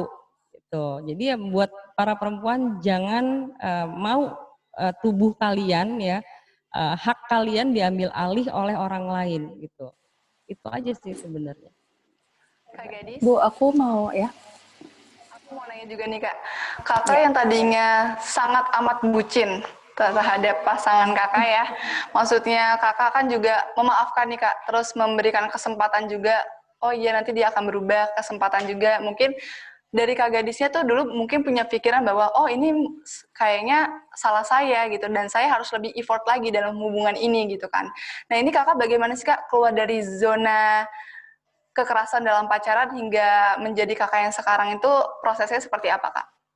Makasih banyak pertanyaannya, aku pengen ngebahas ini soalnya. Jadi tuh awalnya aku akhirnya bisa keluar dari zona nyaman yang sebenarnya toxic ini, itu karena aku speak up. Kesalahan terbesar aku, kalau aku inget-inget ya, kalau aku flashback ke yang dulu, kesalahan terbesar aku adalah aku nggak pernah speak up selama ini. Dan akhirnya aku bisa keluar ini karena speak up. Speak up-nya tapi bukan berarti aku ngadu ke keluarga gitu, enggak sama sekali. Aku cuma sounding di sosial media, di Instagram aku post foto aku yang mataku bengap, udah bonyok deh pokoknya. Terus tapi captionnya cuma buat para laki-laki, apa kalian tega ngelakuin ini ke perempuan? Cuma itu. Nah dari situ langsung tuh berbondong-bondong orang-orang langsung lo kenapa ini itu terus banyak juga yang curiga kalau itu kelakuan pacarku pada saat itu. Terus tapi nggak ada yang aku balesin sama sekali. Terus setelah itu aku cuma lari ke satu orang yaitu sahabat aku yang memang udah bertahun-tahun temenan sama aku, udah tahu A sampai Z aku. Terus aku masih nutupin dari keluargaku sampai akhirnya benar-benar keluargaku tahu. Terus itu pun aku masih ngelak awalnya. Aku bilang, enggak kok ini Adis habis berantem sama orang lain, malah dibelain sama cowok itu kok, diproses kok sama cowok itu, malah aku masih ngelak kayak gitu. Sampai akhirnya aku bener-bener keputusanku bulat untuk harus tutup buku sama dia dan harus kayak bener-bener ya udah deh, udah mendingan mundur aja, nggak kenal lagi, nggak usah berharap kalau ini orang akan berubah. Itu karena setelah kejadian yang terakhir itu, dia tuh nggak ada sadarnya sama sekali. Dia bahkan besokannya, itu kejadian aku udah mau subuh, aku dipukulin gitu. Terus besok sorenya dia ngechat aku, dia cuma bilang, kamu di mana? Udah makan. Dari situ aku langsung kayak, oh my God, ini orang gak ada rasa bersalahnya sama sekali. Memang sebelumnya dia juga kayak gitu. Tapi kan untuk saat ini aku pikir dia akan sadar karena aku setelah itu tuh langsung kabur dari rumah dia. Jadi aku pikir dia akan sadar. Ternyata enggak sama sekali. Ya udah. Setelah itu aku speak up di sosial media, tapi aku nggak mention orangnya. Dan aku pun nggak ngejawabin orang-orang kalau itu perlakuan dia. Terus aku ngurung diri karena aku ngerasain trauma yang berat banget. Habis itu akhirnya aku blok-blokin semua sosial media dia dari Line, WhatsApp, Instagram, pokoknya nomornya juga aku blok. Udah seperti itu. Bu Nika, halo Bu Nika. Halo, saya Bu begitu. Nika, ini aku ada pertanyaan untuk Bu Nika. Bu Nika, ada nggak sih Bu saran untuk perempuan nih Bu, ketika mereka akan menjalin hubungan, apa saja sih yang harus dilihat dari seorang laki-laki, dan bagaimana sih Bu kita mengenali tindakan-tindakan sejak dininya nih Bu, tindakan-tindakan mungkin dari verbalnya gitu, kira-kira yang baik dan yang menunjukkan ke arah kekerasan dalam pacaran. Mungkin bisa Oke. dijelaskan Bu Nika. Oke, terima kasih untuk pertanyaannya, bagus banget ya. Saya begitu terkesima tadi mendengar dua wanita cantik-cantik ini ternyata pernah mengalami ya namanya pernah jadi victim di sini ya. Betul-betul saya tidak menyangka gitu karena saya pribadi nih belum pernah rasanya ketemu orang, mungkin beda ya dengan Bu Neng ya yang sudah banyak bertemu, saya sendiri belum pernah. Dan terima kasih sekali sama Dinda, sama Gadis sudah berani speak up ya. Tentu tujuannya saya ingin tidak ada lagi korban seperti kalian ya. Kalian benar-benar pahlawan buat wanita yang mengalami kekerasan dalam pacaran ini. Benar, saya acungkan jempol buat kalian berdua. Oke. Tips dari saya ya. Seperti yang sudah pernah saya mention tadi, selain itu juga ternyata apa yang dinasihatkan oleh para orang tua zaman dulu ya, terutama orang tua saya, mungkin zaman orang tua saya, ternyata bobot bibit bebet itu benar adanya ya. Jadi ketika kita mau menjalankan suatu hubungan yang akan mengarah serius itu perlu kita ketahui ya, yang namanya bobot bibit bebet. Ini nggak tahu nih kalau benar apa enggaknya nih, mungkin yang lebih paham ya. Tapi saya rasa keadaan keluarganya calon pasangan kita ya, apakah kita harmonis dan segala macam, mungkin ada baiknya kita tahu kalau ternyata banyak penyebab dari kekerasan itu dikarenakan trauma masa kecil dan lain-lain ya. Kemudian untuk sikap mungkin sebenarnya bisa kita nilai ketika dia juga memperlakukan orang lain ya. Terkadang kan memang kelihatan kalau dia either misalnya kasar sama misalnya pelayan di restoran, atau mungkin dengan orang-orang kecil ya, satpam atau bawahannya gitu ya.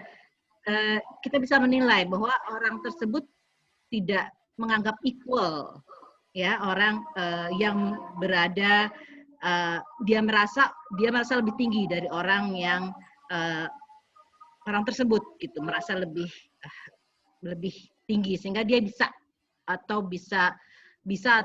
merasa bisa berlaku kasar lah terhadap orang tersebut. Jadi ya kalau teman-teman di sini ketemu atau lagi dating sama calon pasangannya tadi, terus ketika dia memperlakukan orang lain dengan cara yang tidak baik, yang kasar, itu bisa jadi indikator. Hal itu bisa terjadi one day dia akan kasar juga kepada kalian ketika kalian sudah menjalani hubungan yang lebih serius. Mungkin seperti itu dulu dari saya, Ola. Jadi untuk situasi saat ini banyak sekali perempuan-perempuan mungkin semoga tidak ada ya di salah satu peserta webinar kali ini yang sedang mengalami kekerasan dalam pacaran. Dan semoga juga tidak akan pernah terjadi juga kepada para peserta dan juga pada perempuan yang ada di luar sana. Nah ini kan banyak sekali Kak orang-orang atau perempuan terkhususnya yang sebenarnya mereka akhirnya merasa down secara mental, dan mereka nih takut untuk memulai kehidupan yang lebih baik lagi. Padahal sebenarnya dengan kita meninggalkan pasangan kita dan relationship yang sangat amat toksik, mungkin dari verbal dan juga fisik, dan melukai mental kita gitu, kita menjadi bungkam, dan kita juga menjadi takut untuk memulai dunia yang baru gitu. Ibarat kata mungkin lembaran baru yang lebih baik gitu, mereka takut gitu. Tetapi di sini kita melihat sebagai Kak Dinda yang sudah bahkan berprestasi sekali menjadi Putri Indonesia DKI Jakarta 3, bahkan juga Kak Gadis juga menjadi model dan sekarang juga enjoy dengan kehidupan yang dia lakukan gitu. Mungkin ada nggak sih Kak motivasi gitu untuk para perempuan yang mungkin sedang dalam kondisi seperti ini untuk yuk keluar dari zona tersebut dan memulai lembaran baru yang lebih baik lagi? Agak panjang nih ya kalau untuk motivasi. Jadi sebenarnya kita penting untuk mengedukasi diri kita sendiri sih, karena kan sekarang sosial media udah banyak, itu ada Instagram atau apapun gitu, kita bisa kulik lah ilmu-ilmu tentang relationship tuh yang sehat seperti apa segala macam. Jadi kalian juga udah bisa mulai mengenali, oh ini tanda-tanda pasangan yang memang akan toksik nih ke depannya segala macam. Terus kuncinya yang pertama adalah jangan gampang percaya sama siapapun. Percayalah sama diri kalian sendiri. Yang kedua adalah jangan pernah bergantung sama orang lain.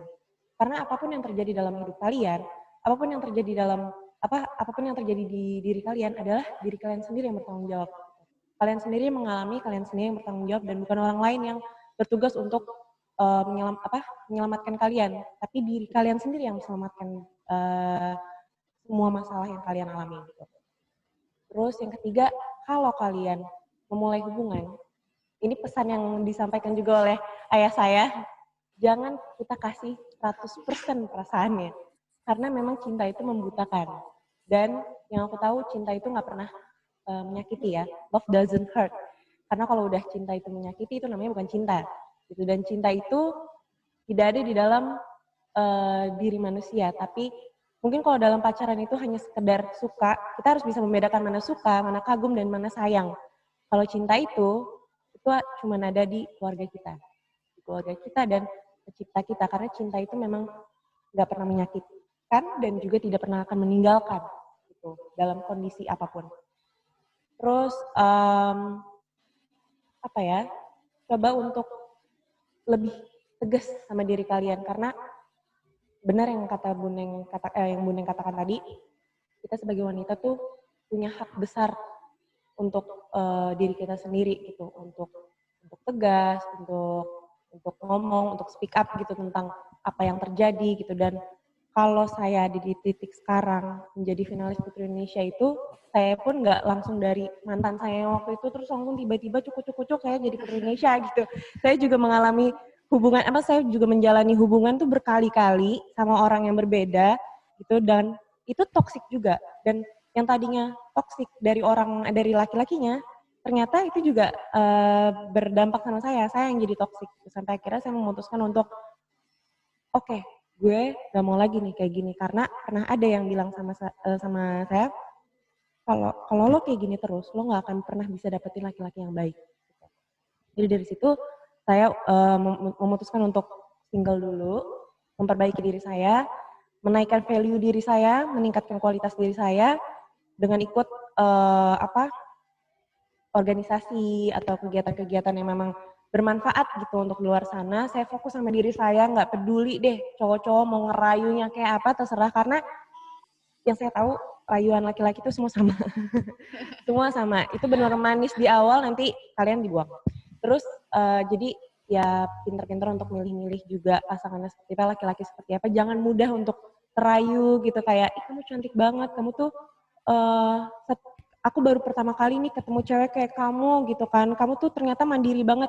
Jangan mudah terayu gitu, karena memang itu kita gitu, kita memang seharusnya seperti itu. Jadi jangan karena kata-kata itu terus kita jadi ngikutin apa mau mereka gitu. Itu sih yang terpenting yang 3 hal itu, jangan sampai hilang dari diri kalian. Udah itu aja sih. Yang perlu sangat amat di-note dari kalimat Kak Dinda nih, semua rayuan laki-laki itu sama. Jadi mau sama si A, sama si B, semuanya juga sama. Gitu-gitu aja rayuannya. Cuma mungkin dimodifikasi dari segi kata-kata aja ya Kak, dan sosoknya seperti apa gitu. Intinya juga memuji-muji hingga kita sebagai perempuan juga meleleh ya teman-teman.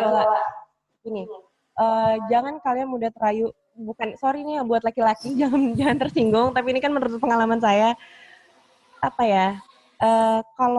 Kalau misalnya laki-laki ada yang ini dari sisi perempuan ya, kalau ada laki-laki yang memberi sikap seolah dia tuh berkorban banget, ngejar kita banget segala macam, jangan malah jadi kayak wah dia hebat banget, wah dia sayang banget nih. Malah kita harus berpikir, kenapa ya dia kayak nggak ada kerjaan lain nih selain ngejar-ngejar gue.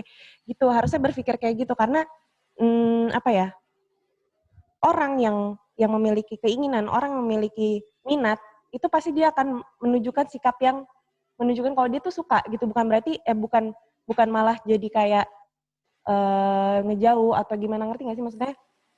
Kayak kalau misalnya kita suka sama orang ya pasti kita nunjukin kalau kita suka gitu. Kita bakal lakuin apapun yang orang itu sukai gitu. Kita akan cari tahu segala macam. Jadi sebenarnya itu taktik aja sih gitu. Dan nanti di saat udah mendapati apa yang dia mau, ya udah dia bisa berkuasa lagi gitu. Jadi hati-hati aja, jangan mudah terayu, itu sih kuncinya.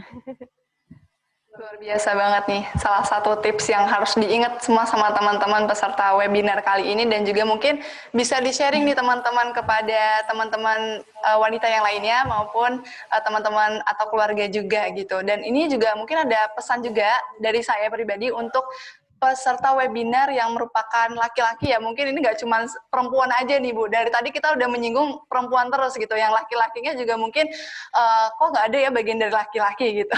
Nah ini untuk laki-laki juga saya punya pesan bahwasannya tadi juga sudah dijelaskan sama Bu Neng bahwa ketika kita melakukan tindakan kekerasan dalam pacaran itu ada sanksi hukumannya ya Bu ya, yang tadi sudah ada pasal-pasal, mungkin tadi ada yang ke-skip karena materinya terlalu cepat untuk di-slide, bisa di-browsing lagi. Jadi untuk teman-teman laki-laki ini terutama jangan mudah untuk melakukan tindakan kekerasan dalam pacaran terhadap sosok wanita gitu. Jika kalian menspesialkan wanita itu jangan hanya hari ketika kalian ditembak aja gitu ya Bu ya. Menspesialkan wanita itu ketika hari ditembak, iya kamu cantik, kamu segalanya dan lain-lain. Tetapi nanti kalau misalkan hari-hari seterusnya mulai berubah nih gitu. Nah ini yang harus diperhatikan gitu. Jangan sampai fisik, dan itu sangat amat melukai mental seorang perempuan begitu. Dan kalian juga harus ingat bahwasannya tindakan yang kalian lakukan itu juga pasti ada akibatnya untuk diri sendiri, yaitu salah satunya itu ada sanksi hukumannya begitu. Nah untuk Kak Gadis, halo Kak Gadis. Hai. Mungkin sama dengan Kak Dinda tadi pertanyaannya, itu bagaimana sih Kak Gadis menjalani kehidupan dari fase yang tadi mungkin tidak mengenakan ya Kak, salah satu fase kehidupan yang tidak ingin diingat juga gitu, yang pernah mengalami kekerasan dalam pacaran yang tadi Kakak bilang juga bahwa banyak sekali dipukulin ya Kak, sampai memar gitu, dan mental Kakak juga down, mungkin Kakak juga pada saat itu juga depresi juga mungkin ya, pasti seorang perempuan juga gitu ya Kak secara psikologi gitu. Nah ini Kakak bagaimana gitu menjalani kehidupan Kakak move on hingga sampai ke gadis yang seperti sekarang ini? Awalnya ya aku speak up yang di Instagram itu, setelah itu aku mengurung diri, itu kurang lebih hampir 1 bulan. Terus, tapi selama aku mengurung diri itu, aku sempetin ketemu orang, tapi orang ini dokter, dia psikolog. Jadi, kalaupun aku keluar, aku bukan untuk nongkrong, main-main segala macam, enggak. Aku benar-benar masih takut. Jadi aku siap keluar cuma untuk ketemu psikolog itu. Habis itu, udah, nah dia ceramahin aku panjang lebar segala macam. Tapi aku masih belum bisa ngelakuin apa yang disaranin sama dokter tersebut, karena aku punya trauma yang, kebetulan aku punya trauma yang kuat banget. Kayak aku sekarang, bahkan kalau dengar suara klakson aja, aku bisa keringet dingin. Aku dengar orang ngegas, dengar suara klakson, aku dikagetin, aku tuh bisa keringet dingin dan bener-bener drop banget, sampai lemes. Terus, nah, itu setelah aku konsultasi terus-terusan sama psikolog, terus aku coba untuk main, aku coba untuk terbuka sama keluargaku juga. Lama-kelamaan, aku bisa move on dari kejadian itu. Aku jadi mulai untuk urusin kerjaan aku lagi yang sebelumnya sempat terbengkalai karena aku pacaran sama dia. Yang mulai untuk membuka diri ke orang lain. Gitu aja sih. Gitu. Untuk Kak Dinda ini juga seorang pelajar juga ya Kak ya di psikologi ya Kak. Mungkin Kak Dinda bisa menjelaskan nih Kak, secara psikologi ini bagaimana sih Kak untuk wanita yang dampaknya seperti apa secara psikologi yang mengalami kekerasan dalam pacaran? Ya, otomatis setelah mengalami abusive relationship itu, pasti kita kan down. Dengan down itu kita akan ngalamin depresi. Nah, depresi ini beda ya sama stres. Kalau depresi itu lebih kayak rasanya tuh perasaan kita tuh mati rasa. Kita nggak bisa ngerasain sedih, nggak bisa ngerasain senang, nggak bisa ngerasain marah gitu. Kita cuma diam, dan bahkan kita nggak bisa ngelakuin hal-hal yang produktif lagi. hal-hal yang kita suka aja, misalnya contoh hobi saya olahraga gitu. Dengan melakukan olahraga saya bisa mood saya lebih enak nih. Tapi dengan keadaan depresi, di saat itu kita nggak bisa ngerasain mood yang kita harapkan itu. Jadi benar-benar bisa bikin kita stuck banget, bisa bikin kita nggak bisa melakukan apapun. Terus yang ketiga, kita jadi menutup diri sama semua orang dan lebih kayak sensitif sama keadaan, terus bisa jadi negative thinking sama orang. Itu dampak-dampak dari abusive relationship dan toxic relationship itu ya. Bisa jadi kayak pokoknya energi negatif yang kita milikin tuh juga bisa kesebar sama orang lain gitu. Ditambah lagi kepercayaan diri kita yang tadinya udah kita tanamkan tiba-tiba down. Tuh. Itu sih yang dampak signifikan yang dialami setelah mungkin Bu Nek bisa melihat bahwasannya perempuan itu tadi itu kan dampak sudah dijelaskan sama Kak Dinda seperti tadi itu trauma, bungkam gitu kan, bahkan depresi gitu. Bagaimana sih Bu sebagai wanita itu untuk mulai self love mungkin ya kepada dirinya sendiri itu Bu? Coba dilihat video terakhir yang di slide saya deh. Mungkin untuk tim bisa dilihat video terakhir.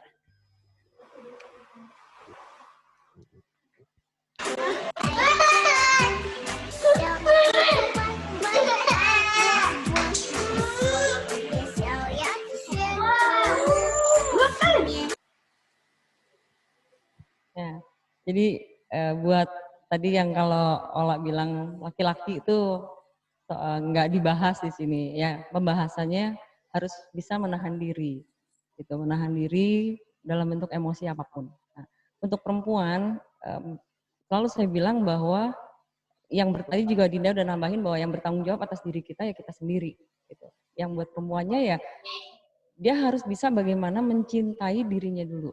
Mencintai dirinya dia dulu sebelum mencintai orang lain.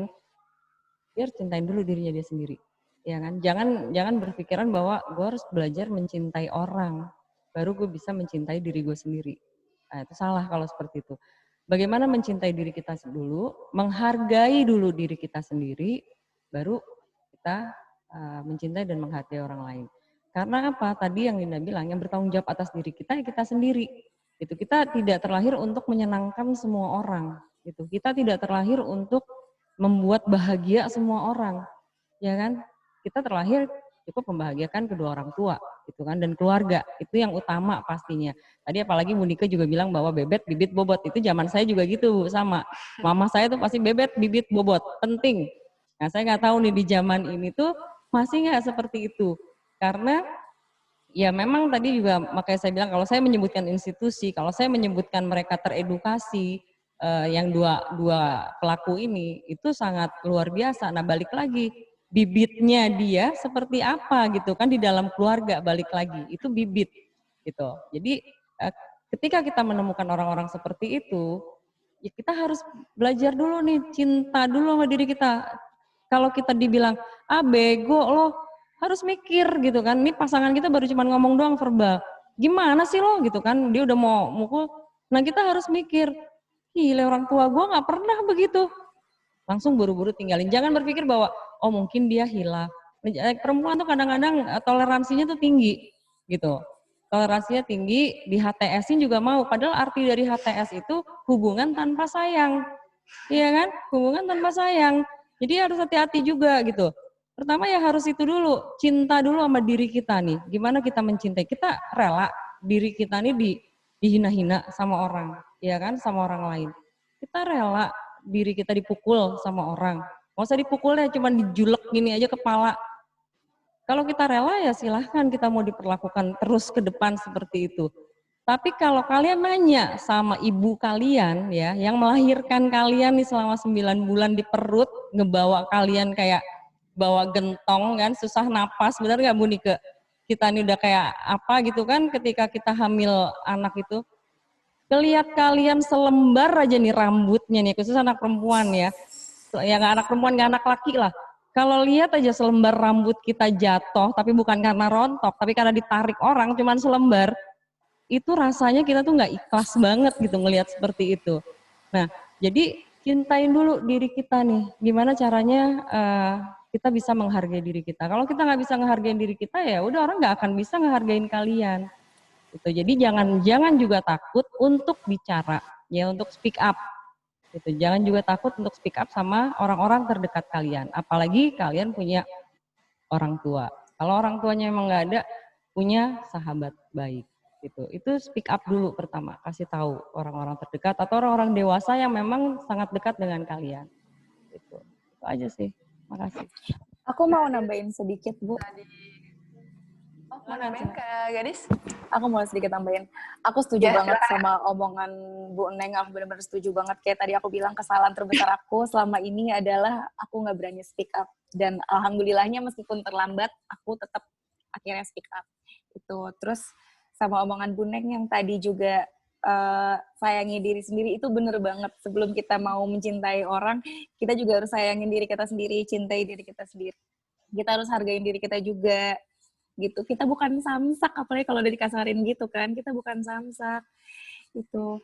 Terus apa ya, ketika kalian udah nemuin pasangan yang menurut kalian serak, oke lah kalian sayang sama dia, dia juga sayang sama kalian, dan kalau misalnya dia belum bisa ngebahagiain kalian, kalau dia benar-benar sayang sama kalian, setidaknya dia tuh nggak bakal nyakitin kalian, entah verbal maupun non verbal gitu.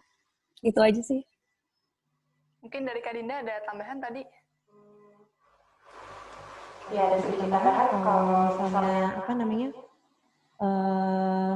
kita biasa kalau dari hubungan itu berpikir, aduh nggak ada lagi nih yang mau sama gue gitu, atau nggak ada lagi nih yang lebih baik daripada mantan gue. Itu salah banget, itu salah besar, karena menurut pengalaman aku pernah berpikir seperti itu, dan telah menjalani beberapa kali, bukan berkali-kali, beberapa kali, dan memang aku menemukan apa ya, kelebihan lain gitu yang mantan aku nggak punya, atau kekurangan lain, karena setiap orang punya kelebihan dan kekurangan masing-masing ya kan. Nah, itu sih yang aku ngerasa, oh ternyata semakin kita memperbaiki diri kita, semakin kita mencintai diri kita, tahu value apa yang ada dalam diri kita juga akan mendapatkan pasangan yang sepadan sama kita, yang tanpa kita suruh, tanpa kita berekspektasi, tanpa kita meminta gitu, kita akan mendapatkan yang sesuai dengan apa yang kita butuhkan, bukan apa yang kita inginkan. Gitu. Jadi jangan pernah putus asa sama masa lalu kalian, karena seburuk apapun masa lalu kalian pun, kalian berhak mendapatkan yang terbaik. Kalian berhak mendapatkan kasih sayang gitu. Dan balik lagi, sayang dan cinta itu nggak ada yang menyakitkan. Itu malah sayang itu adalah memotivasi. Jadi ini yang terakhir, kalau misalnya dalam relationship kalian nemu orang yang nggak membuat hidup kalian jadi lebih mudah dan disupport, mending tinggalin aja. Buat teman-teman semuanya, tadi mungkin bisa didengar lebih baik lagi ya saran-saran dari Kak Gadis dan juga Kak Dinda yang pernah mengalami kekerasan dalam pacaran. Jadi ketika secara logika mungkin lebih seperti sebulan lagi aja kita pasti bakal ketemu orang baru ya Kak, dan kita nggak tahu nih orangnya seperti apa, apalagi bertahun-tahun kita menjalani kehidupan, kita lebih nggak tahu lagi, kita bakal ketemu orang yang mungkin lebih menakjubkan lagi gitu dibandingkan mantan-mantan yang sebelumnya. Masa lalu biarlah berlalu, yuk kita mulai untuk membuka lembaran baru yang lebih baik lagi nih buat teman-teman semuanya. Mungkin ini sudah di penghujung dari acara webinar. Untuk para narasumber, saya berikan kesempatan untuk memberikan closing statement, mulai dari Bu Nika. Oh, untuk Bu Nika aja. Bu Nika bisa diberikan closing statement-nya, Bu? Oke, ya. Baik, untuk penutup, saya mengharapkan ya, dengan adanya webinar ini, dengan adanya para pahlawan dalam DKP ini, Mbak Dinda, Mbak Gadis, ya, maka angka yang tadi begitu tinggi dalam kekerasan dalam pacaran bisa menurun dan bahkan tidak ada lagi. Buat teman-teman kalian yang sedang mengalami kekerasan dalam pacaran, speak up and speak up. seperti yang tadi sudah disarankan oleh teman-teman kalian yang sudah pernah mengalami, pernah menjadi victim dalam kekerasan dalam pacaran. Baik, gitu aja mungkin. Ola, terima kasih untuk acaranya yang sangat baik ini, sangat bagus, bermanfaat, narasumbernya juga bagus-bagus. Bukan saya loh, maksudnya yang lain nih. Baik Bu Nike, terima kasih juga Bu Nike atas kesempatannya sudah menjadi narasumber dalam acara webinar kekerasan dalam pacaran. Dan juga terima kasih juga untuk 3 narasumber lainnya, yaitu ada Ibu Swasiningsih, terima kasih sudah menjadi narasumber dan hadir dari Rawamangun ke studio di Pejaten ya Bu ya. Dan untuk Kak Dinda juga saya sangat amat berterima kasih sudah memberikan waktu luangnya di sela-sela kesibukannya untuk menjadi narasumber dari acara webinar kali ini. Dan juga untuk Kak Gadis yang sedang jauh dari Jakarta, terima kasih juga sudah meluangkan waktunya untuk menjadi narasumber.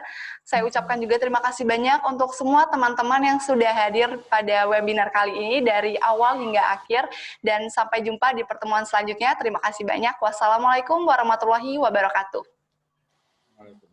Waalaikumsalam warahmatullahi wabarakatuh.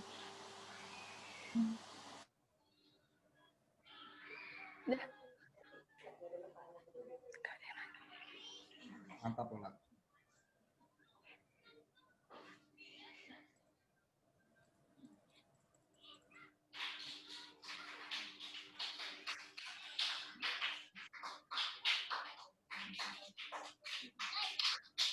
Makasih Kak, makasih Bu.